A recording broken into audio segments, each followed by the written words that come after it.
বাসায় ফিরলেও বিএনপির চেয়ারপারসন বেগম খালেদা জিয়া খুব একটা সুস্থ নন বলে জানিয়েছেন দলটির মহাসচিব মির্জা ফখরুল ইসলাম আলমগীর।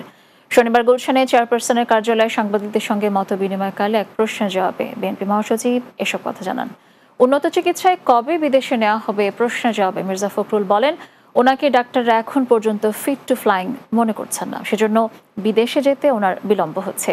তিনি বলেন, এভারকেয়ার হাসপাতালে 6 দিন চিকিৎসা নেওয়ার পর গত 18 সেপ্টেম্বর গুলশানের বাসায় ফেরেন খালেদা জিয়া। তার মেডিকেল বোর্ড তাকে হাসপাতাল থেকে ছাড়পত্র দিলেও চিকিৎসকদের নিবিড় পর্যবেক্ষণে বাসায় আছেন বলেও জানান তিনি। বেগম জিয়া